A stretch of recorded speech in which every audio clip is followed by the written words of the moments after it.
Hey everybody, here we have another video from TikTok, Ariana Alicia Budgets, and it says here, I make enough money to go buy whatever I want, but I can't because I'm in debt. Make that make sense for me? What does that even mean? Anyways, let's go ahead and watch and see what she has to say.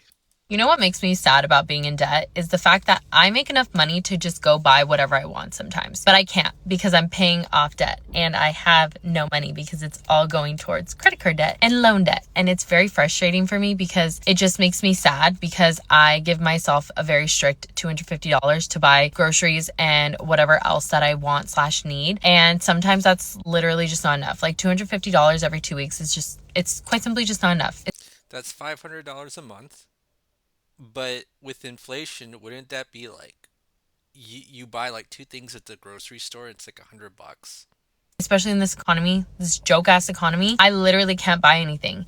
And so it makes me sad because I could literally drop $500 every paycheck on something so easy, but I can't. But I have, like, I physically make the money to be able to do that, but I don't have the money to do it, if that makes sense, you know? And so it just makes me sad because I'm like, I work so hard and I make a decent amount of money and it doesn't show because past me spent so much of that damn money. So now current me is paying off what I spent past me. So I have to just, I have to reframe and think about it that way of like, okay, well, you did buy all your shit. You did buy all that stuff. You spent all that money. Now you're just paying for it now. I need to be more responsible. I'm getting there. I am much more responsible now, but it's still a work in progress. Okay. I wonder how much she spent. And here's another thing too. You know what I realized? I am so good at like paying off debt on a spreadsheet that if you just give me like a few like numbers like income, the amount of debt that you have, I could pretty much like figure it out about 20 minutes to an hour. In fact, the most complicated case that I ever did, simulation was like 22 debts, $5,000 of income, and $4 left over. And I think that live stream took me about like 1 hour and 15 minutes. So because I've done what I call the PhD of debt payoff, right? I can't call it velocity banking anymore, folks. I don't know if you knew this or not. We got a state government going after people for using that term, especially offering a service called velocity banking. You do that, you take money and offer a service, ooh, they'll come after you. And they went after the Kwok brothers for using that term because, they're not a bank, and the state of Illinois says, hey, because you're not a bank, we're gonna fine you 20K. It's a true story. You Google it up. Anyways, let's go ahead and get started to pay off debt. And I really wish that people would just like upload their numbers so I could click like a Excel file here, and I'd be like, here you go, you're done, debt paid off, and then that'll be it. So let's go ahead getting started and pay off debt using something we used to call velocity banking. So give me one moment. All right, so we'll just do the same situation as last time using what we call the velocity debt cannonball method. It used to be called velocity banking, but we can't use that term anymore, like I said before. We kind of treat it like the artist formerly known as Prince. It's the method formerly known as velocity banking.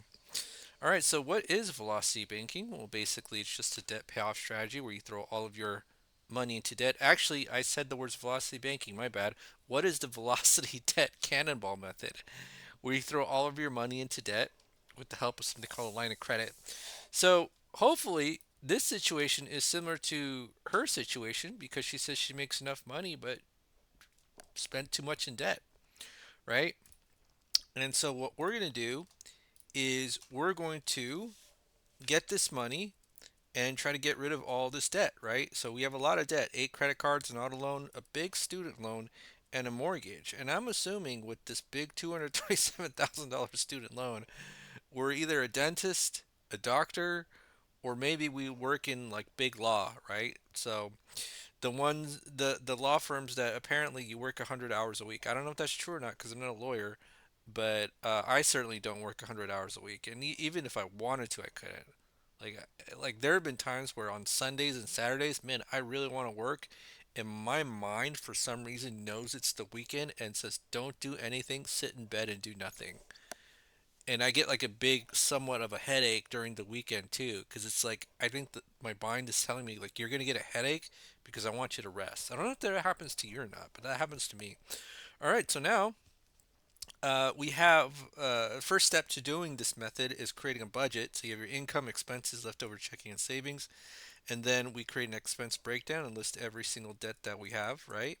And then in the final line, we put our non-debt related expenses. So things we always have to pay for, food, gas, insurance, and all that. And then we see at the end of the month, we're negative $1,470.10. Oh my goodness. And so we certainly need to get out of this situation, even though we make a lot of money.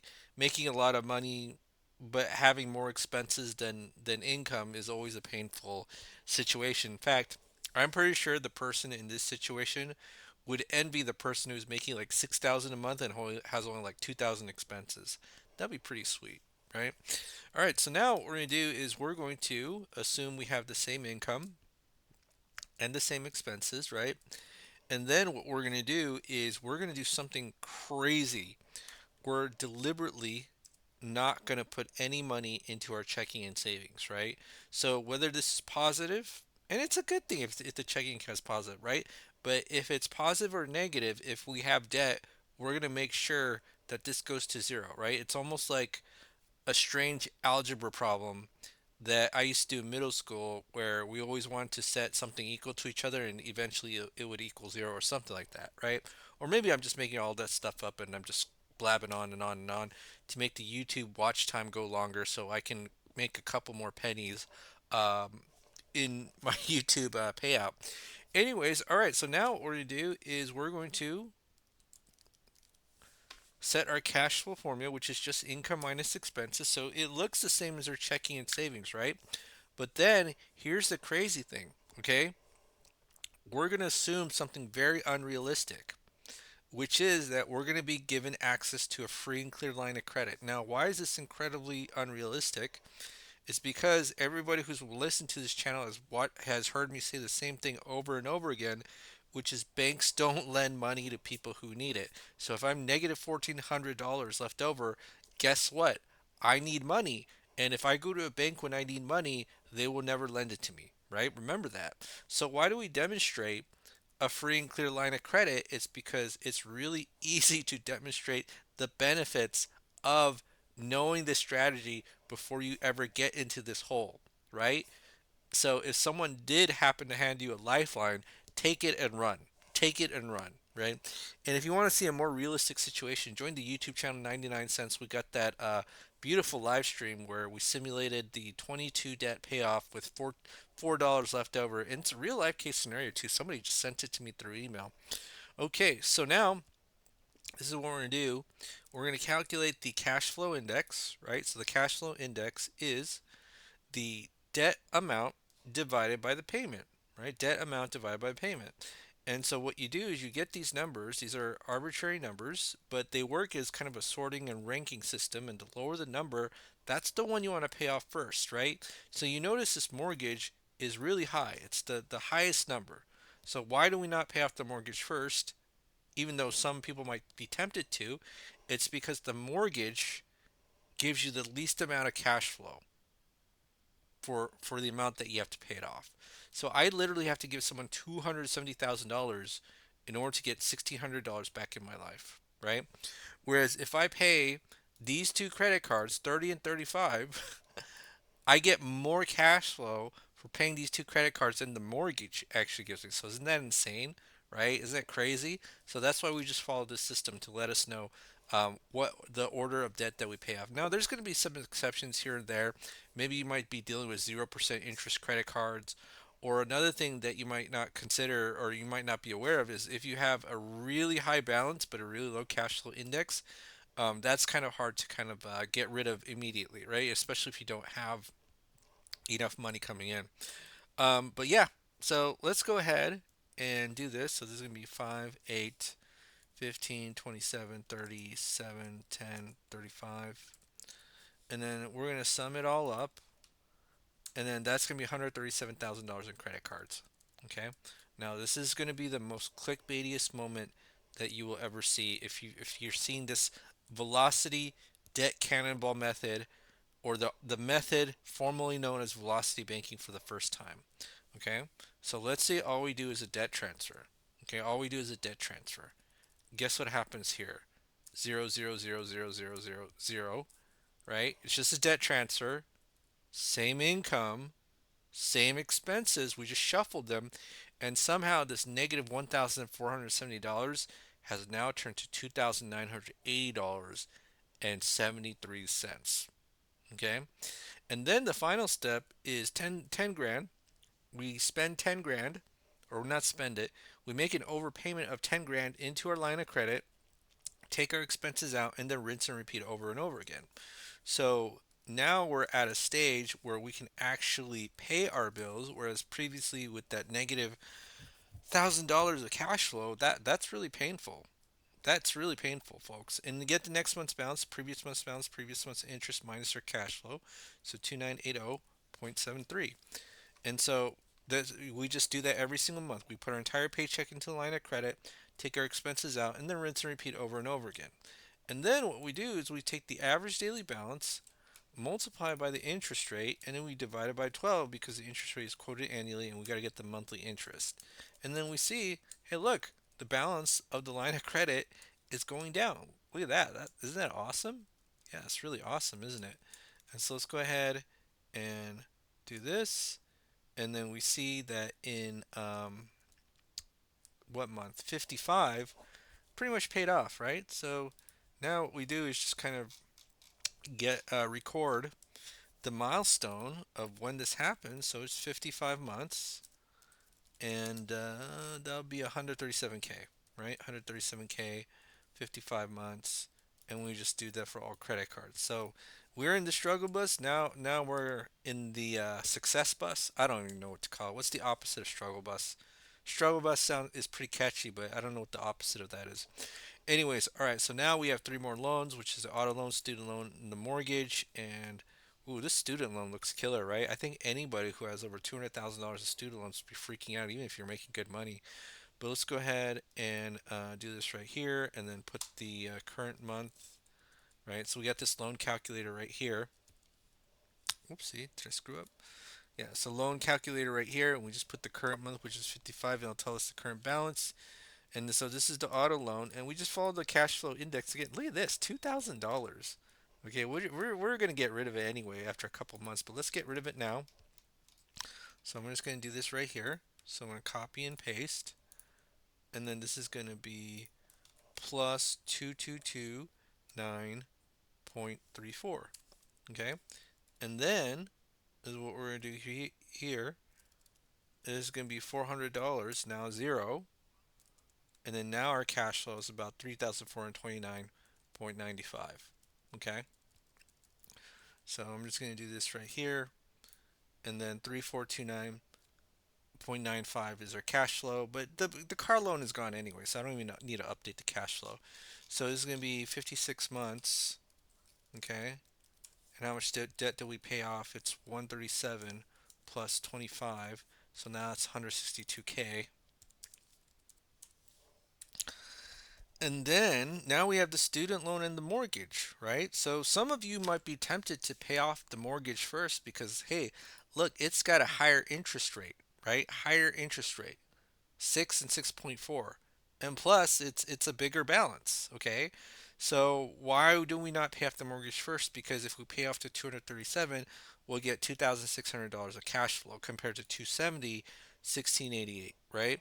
So we'll tackle this one off first, get that cash flow, and then pay off the debt, so the mortgage, okay?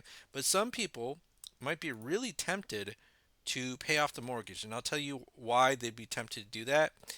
It's because your home is a very emotional thing, and there are plenty of people willing to overpay for a home. Okay, so this is the current cash flow index, so we'll just follow this model. So now what we can do is this thing called chunking, right? So chunking is just taking a piece of the loan and moving it into the line of credit.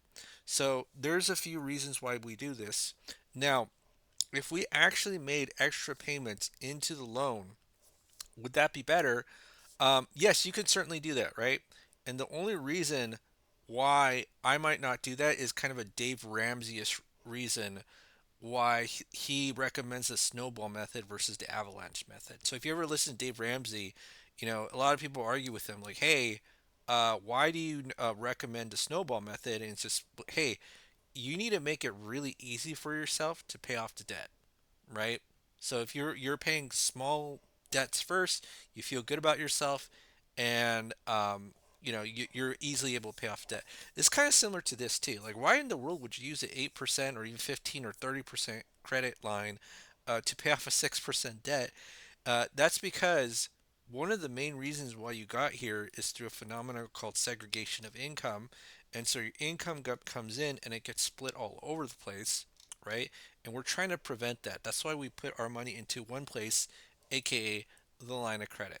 So what we're going to do chunking is just take a small amount comparable to our income, dump it all into the line of credit, or dump the loan into the line of, I'm sorry, not dump, move the loan into the line of credit, and then just dump all of our income and rinse and repeat, right? And so luckily we have this calculator. Actually, that's not even a word here, where I could just kind of uh, put this in, simulate the current loan information, and then it'll tell me in how long it would take me. So what's the living expenses? Let me just kind of show you here.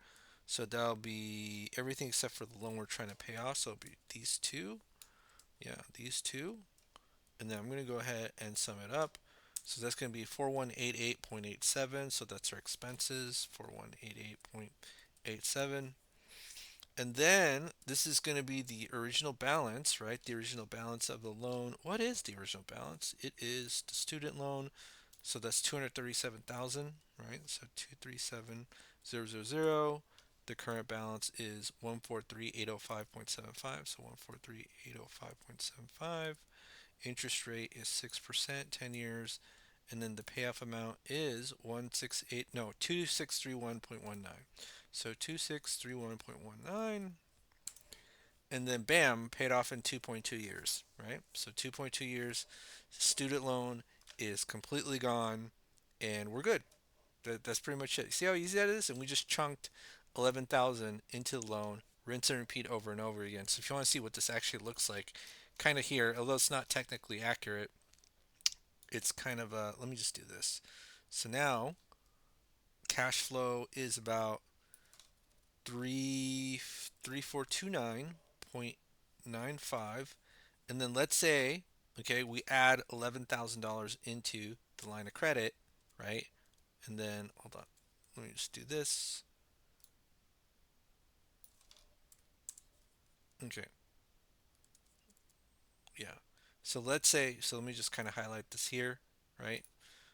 Oh, okay, so we just move this, and then this, and then this, and this, and then so we see about like in 2 months that $11,000 gets paid off, right? So same deal here, okay?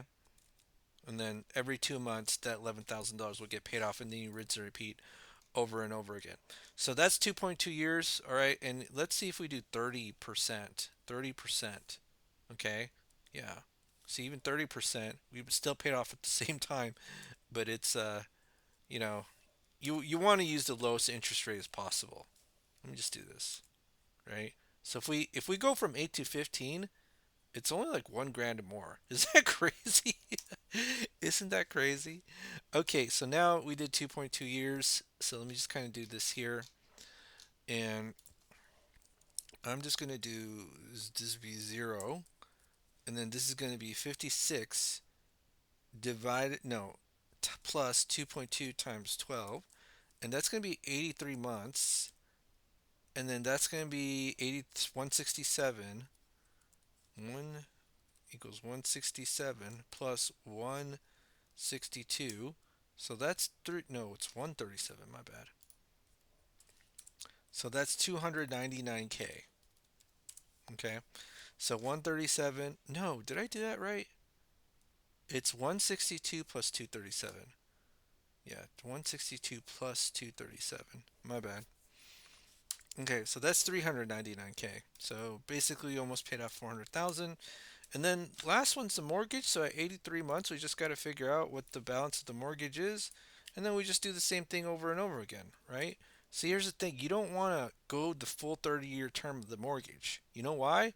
because even at 83 months, you just paid like 114,000. So if you go the full term 360, you're going to pay more than the actual balance of the loan.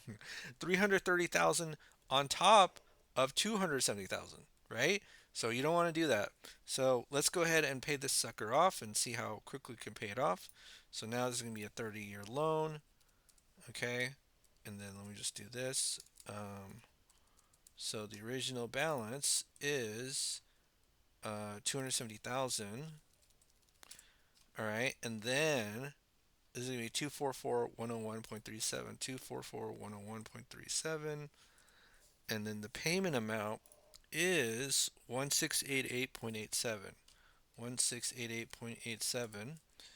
And then let me just do this. So I gotta just look at this. Even if our living expenses didn't change, we'd paid it off in an extra 3.9 years. So now let me just recalculate the expenses. So the expenses is everything except for the current loan you're trying to pay off. So notice that we're paying out this mortgage. So our only expenses is this operating expenses, food, gas, insurance, 2,500.